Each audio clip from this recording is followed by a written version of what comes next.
Assalamualaikum warahmatullahi wabarakatuh. Apa kabar anak-anak semuanya? Semoga kalian semua dalam keadaan sehat walafiat ya.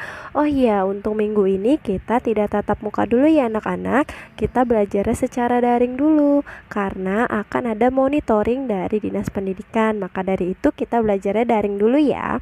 Nah, hari ini kita akan masuk ke pembelajaran 6 subtema 3. Materi yang akan kita pelajari yang pertama, melakukan kegiatan bersama sebagai contoh sikap bersatu dalam keberagaman di lingkungan sekitar. Yang kedua, menyelesaikan permasalahan yang berkaitan dengan penjumlahan pecahan berpenyebut sama. Dan yang ketiga, membuat tulisan tentang perubahan cuaca. Untuk lebih jelasnya, coba kalian buka buku kalian halaman 142 ya. Anak-anak, pada halaman 142 di situ kalian disuruh menuliskan sikap menolong sesama. Nah, sebelum kalian mengerjakan ini, coba kalian buka dulu halaman 141, membaca cerita tentang sikap menolong sesama. Nah, kita baca sama-sama ya. Ketika menonton siaran berita di televisi, Togar menyaksikan berita bahwa telah terjadi bencana gempa dan tsunami di daerah Bengkulu. Akibat bencana itu menimbulkan kerusakan dan korban jiwa yang tidak sedikit. Bahkan ada salah satu desa yang tenggelam oleh lumpur akibat gempa dan tsunami. Mendengar berita tersebut, Togar mengajak teman-temannya untuk mengumpulkan bantuan. Teman-teman Togar pun sepakat untuk mengumpulkan bantuan.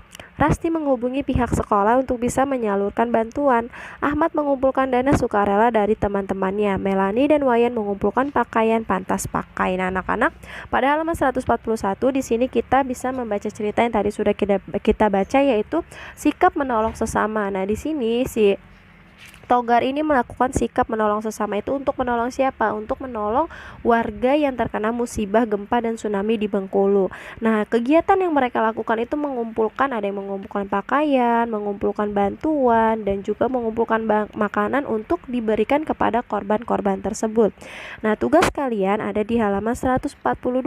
Coba kalian tuliskan di sini ada kegiatan apa yang kamu lakukan. Nah, kalian melakukan kegiatan apa yang mencerminkan sikap menolong sesama, atau misalnya kegiatan menolong korban banjir. Nah, boleh seperti itu. Lalu siapa saja yang terlibat dalam kegiatanmu? Misalnya yang terlibat itu seperti ketua RT, lalu orang tuamu, pihak sekolah, warga sekitar. Nah, itu boleh ya, Nak. Lalu kapan kamu melakukan kegiatan tersebut? Nah, pada kapan kamu kegiatan tersebut? Misalnya pada bulan Oktober 2019 atau 2020, boleh seperti itu. Lalu mengapa kamu melakukan kegiatan tersebut? Kenapa? Alasan kamu melakukan kegiatan tersebut itu kenapa alasannya? Alasannya misalnya untuk membantu para korban mendapatkan suplai makanan dan juga baju layak pakai. Nah, yang terakhir, bagaimana cara kamu melakukan kegiatan tersebut? Nah, bagaimana cara kalian? Misalnya nih, cara kalian mengumpulkan bantuan-bantuan dari warga sekitar, mengumpulkan bantuan dari pihak sekolah. Lalu setelah bantuan terkumpul, kalian menyalurkannya kepada korban-korban banjir tadi. Nah, boleh ya seperti itu ya, Nak. Kalian kerjakan di buku tulis, soal dan jawabannya ditulis ya anak-anak. Selamat mengerjakan. Nah, dan selanjutnya tugas kalian masih di halaman 142. Kalian kerjakan ayo berlatih mengerjakan soal penjumlahan pecahan. Nah, di sini ada 5 buah soal. Kalian kerjakan di buku tulis ya, Nak. Ingat, jika penyebutnya sudah sama, yang kalian jumlahkan hanya angka yang di atasnya atau pembilangnya saja. Penyebutnya tidak usah dijumlahkan lagi. Jangan lupa ya. Kalian kerjakan di buku tulis. Soalnya juga ditulis ya anak-anak. Selamat mengerjakan. Selanjutnya, coba kalian buka halaman 143. Nah, di situ terdapat teks bacaan yang berjudul Musim Kemarau dan Hujan di Indonesia. Kita baca sama-sama ya. Ada 2 musim yang terjadi di Indonesia, yaitu kemarau dan penghujan. Musim hujan untuk sebagian besar Indonesia terjadi di bulan September sampai Maret, dan musim kemarau dari Maret atau Juni, tergantung daerah, sampai September. Tetapi saat ini musim sangat bervariasi dari satu tempat ke tempat lain karena Indonesia Barat, Indonesia Timur, dan Kalimantan dipengaruhi oleh pola angin monsun berbeda. Dari November hingga Mei, angin musim dingin bertiup dari timur laut dan membawa uap air dari Laut Cina Selatan dan Samudra Pasifik Utara dan Timur Laut Indonesia. Sementara daerah di selatan pegunungan mengalami musim kemarau. Musim hujan di Jawa adalah dari September sampai Maret dan musim kemarau dari Maret sampai September. Lebih jauh ke selatan, variasi musim hujan berlanjut. Sumatera dari September sampai Maret, Jawa Oktober sampai April, Bali dan Nusa Tenggara November sampai Mei.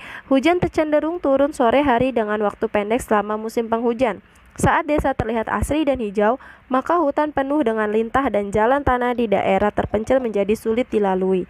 Pada musim kemarau, debu tanah coklat akan menghiasi jalanan. Pola musim penghujan dapat bervariasi dari pulau ke pulau dan di pedalaman pulau. Semua dipengaruhi relief pegunungan dan angin yang bertiup dari sisi pegunungan yang mendapatkan angin banyak mendapat hujan. Itulah pola musim kemarau dan musim penghujan di Indonesia yang unik.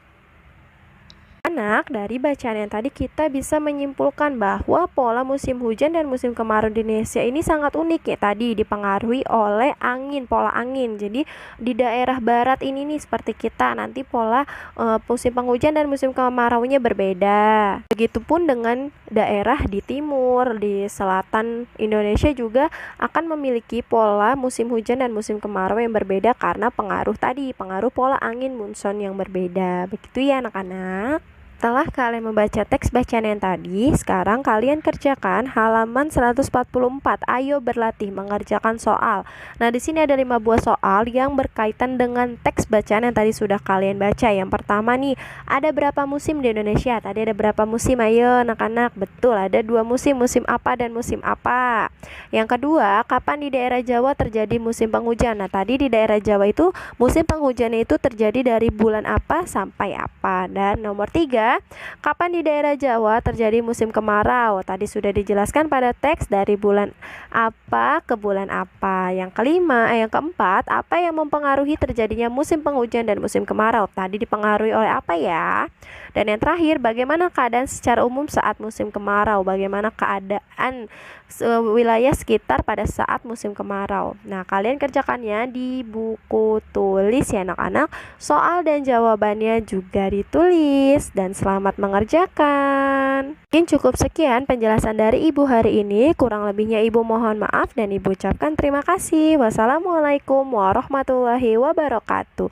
Tetap semangat ya anak-anak belajar ya dan jangan lupa jaga kesehatan ya.